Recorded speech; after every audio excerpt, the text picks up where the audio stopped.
Les marchés ne sont-ils pas un petit peu trop optimistes s'agissant des croissances, des profits à venir quand les publications de résultats vont tomber dans les mois et les trimestres à venir? Bonjour Frédéric. Bonjour. Frédéric Rollin, donc conseiller en stratégie d'investissement chez Pictet Asset Management.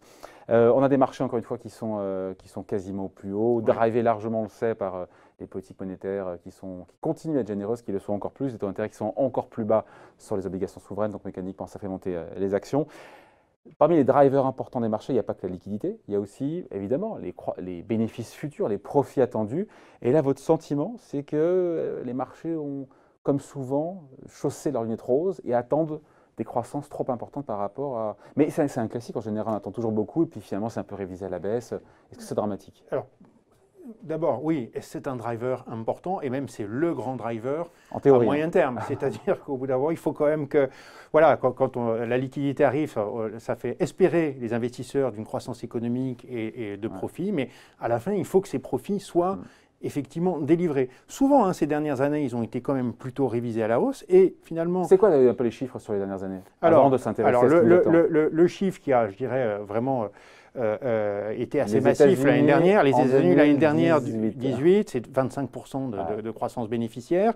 C'est quand même 15% dans le monde. Et tout ça, effectivement, conduit par une politique, enfin, une économie qui a été plutôt forte en 2018, même si elle a commencé à ralentir en deuxième partie de l'année. Mais quand même, on démarre sur des points hauts. Plus 15% à l'échelle de la planète.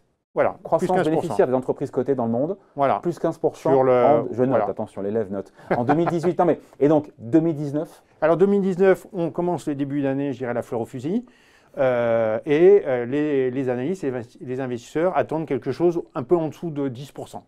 Donc on se dit, voilà, ça continue. Ça, c'était en début d'année. En début d'année. Et puis, petit à petit, il a bien fallu constater que la guerre commerciale ne se résout pas. Elle est même plutôt assez négative pour l'économie. On a une production industrielle qui commence à rentrer en récession et les entreprises n'arrivent plus à délivrer les croissances bénéficiaires qu'on attend d'elles. Et on voit la révision progressivement à la baisse et assez probablement on va finir l'année autour de 2% aux États-Unis. Autour un peu en dessous de 2% en Europe. Donc dans l'ensemble, vraiment des révisions très très fortes à la baisse. Donc, voilà. Il y a eu des déceptions. Donc les marchés ne surestiment pas les croissances à venir de profit puisque c'était révisé tout au long de l'année. On est parti aux États-Unis de plus 10 à plus 2. Alors ça a été révisé, mais maintenant il faut regarder l'avenir. Et quand on regarde l'année... Je vous coupe, on devrait finir 2019 sur une croissance dans le monde autour de 2%. Et là, on se dit, croissance bénéficiaire attendue des profits de 2% dans le monde, des bourses qui ont pris entre 10-15% dans le monde. Alors, il y a évidemment, et ça rejoint votre point, bon, d'abord, c'est vrai qu'en début d'année, souvenons-nous, le dernier trimestre 2018 avait été spécialement mauvais pour les actions, donc on commence l'année sur des points assez bas, et puis on est soutenu, effectivement, par des espoirs, en fait, des espoirs de politique monétaire, des taux très très bas, et finalement, les marchés actions acceptent des valorisations élevées parce que, ils y sont poussés par les banques centrales. Mais il faut quand même que ça délivre. Il faut qu'à un moment donné, les entreprises retrouvent de la croissance possible malgré toutes les révisions en baisse. Les marchés ont revu leurs ambitions à la baisse. C'est pas suffisant aujourd'hui. C'est pas suffisant. Aujourd'hui, les marchés attendent 2020. Alors maintenant, 2020, voilà, autour de 8%, 8 à 10% sur 2020. Donc on revient sur des anticipations bénéficiaires comme au début de l'année 2019.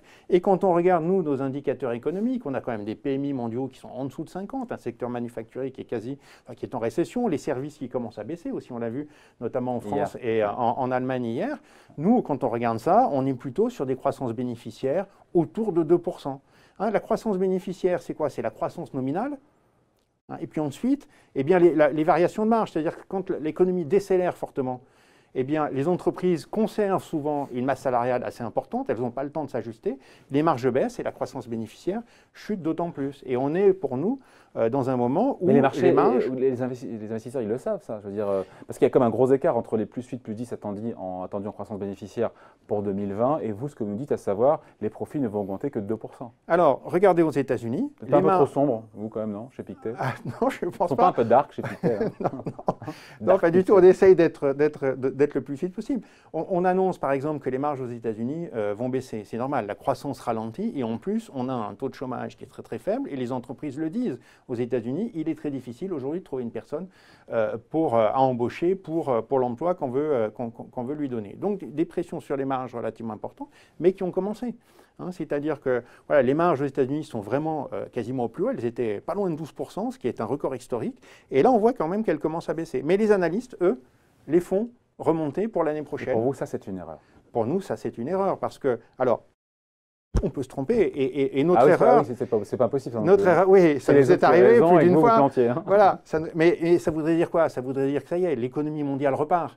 Que la guerre commerciale, voilà. Et aujourd'hui, il n'y a pas vraiment de signaux. Donc, OK, un accord, par exemple, commercial entre les États-Unis et la Chine, voilà, peut faire reprendre du moral aux investisseurs et justifier des croissances bénéficiaires de ce type-là. Mais nous, on ne veut pas préempter, c'est possible. Mais aujourd'hui, la situation réelle, c'est que la guerre commerciale est en train de se prolonger, que les investissements des entreprises ralentissent, que le ralentissement est là. Et ça, pourquoi les marchands n'en prennent-ils pas acte en allant au bout du raisonnement, en disant voilà, la guerre commerciale est là, elle se prolonge, les investissements baissent, et donc mécaniquement, il y aura un impact sur les profits? Alors, je pense que les marchés, probablement, n'estiment pas suffisamment le prolongement de la guerre commerciale. Et c'est vrai qu'on voit bien que dès qu'il y a un coup de fil qui se passe bien, eh bien, on a le sentiment que ça y est, ils vont s'arranger. Et puis une croyance quand même, qui est peut-être pas totalement infondée, mais une croyance qu'au fond, il y a un ralentissement aux États-Unis, il y a un ralentissement en Chine, et que ce double ralentissement va amener les deux parties à essayer de s'entendre pour accélérer l'économie. C'est le bon sens. Hein. Voilà. Et puis, deuxième chose, je pense que les marchés aussi tiennent bien, tout simplement parce que les taux sont très bas. Et c'est vrai qu'au fond, beaucoup d'investisseurs se disent, ben, d'accord, les actions sont peut-être un petit peu chères, il va y avoir des révisions bénéficiaires, mais enfin, est-ce que je vais acheter du Bund à moins 0,50? Est-ce que je vais mettre sur du cash à moins 0,50? Donc on revient à l'idée que par défaut, les investisseurs achètent par des défaut. actions. Mais attention, parce qu'à un moment donné, attention, c'est quand même déception. C'est ça votre message déception chez Pictet, sur les bénéfices, peut-être déception sur les banques centrales, parce qu'on ne voit pas de récession non plus. On voit plutôt un ralentissement. Donc attention, les banques centrales n'ont pas véritablement de raison de mettre en place une politique monétaire ultra accommodante. Regardez l'inflation aux États-Unis. L'inflation cœur aux États-Unis, elle est au-dessus de 2%. Donc attention quand même, peut-être surestimation des banques centrales, et c'est la raison pour laquelle il y a malgré des révisions à la baisse, plutôt aujourd'hui, plutôt surtout sur les États-Unis. Oui. Voilà, donc attention, donc, selon Pictet, à ne pas trop surestimer donc, voilà, les croissances bénéficiaires à venir qui seront potentiellement sujettes à révision. Et pareil aussi pour les banques centrales qui ne seront peut-être pas aussi accommodantes qu'attendues, parce qu'on n'est pas encore en récession, il faudra quand même se laisser quelques marges de manœuvre le moment venu. Voilà donc, point de vue signé Frédéric Rollin, conseiller en stratégie d'investissement chez Pictet Asset Management. Merci beaucoup. Merci.